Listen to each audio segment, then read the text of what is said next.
এবং কি আল্লাহ রাব্বুল আলামিন যে ব্যক্তি গুনাহ করে থাকে, পাহাড় সমান গুনাহ করে থাকে, ওই ব্যক্তির সম্পর্কে আল্লাহ রাসূল সাল্লাল্লাহু আলাইহি সাল্লাম বলেছেন যে আল্লাহ রাব্বুল আলামিন তারও গুনাহকে ক্ষমা করে দিবেন।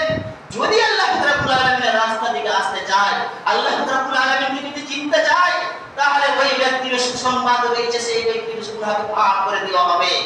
সেই হাদিসে সুনানে তিরমিজি হাদিস নাম্বার 3540 নম্বর হাদিস, বর্ণনাকারী হযরত আনাস বিন মালিক তিনি বলেন যে قال রাসূলুল্লাহ সাল্লাল্লাহু আলাইহি ওয়াসাল্লাম, রাসূল সাল্লাল্লাহু আলাইহি ওয়াসাল্লাম বলেছেন قال আল্লাহ তাআলা, এই হাদিসটি হচ্ছে হাদিসে কুদসি, অর্থাৎ আল্লাহ রাব্বুল আলামিন এই হাদিসের মধ্যে বলেছেন ইয়া ইবনে আদম, হে আদমের সন্তানগণ, আপনাকে আমাকে প্রত্যেক আদম সন্তানদেরকে ইঙ্গিত করে আল্লাহ রাব্বুল আলামিন বলেছেন ইন্নাকা মা দাআতানি ওয়া রাজাওতানি।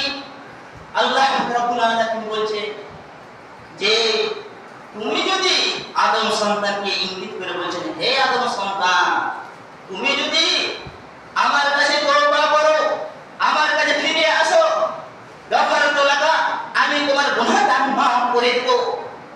আলা মাফিকা, তোমার মধ্যে যদি যে কিছু থাকুক না কেন, তুমি যত অসুস্থ থাকো না কেন, কেউ তোমার পিছনে না থাকলেও আমি তোমার সঙ্গে রয়েছি, তোমার বাবা না থাকলে আমি তোমার সঙ্গে রয়েছি, তোমার ছেলে তোমার সঙ্গে না থাকলে আমি তোমার সঙ্গে রয়েছি।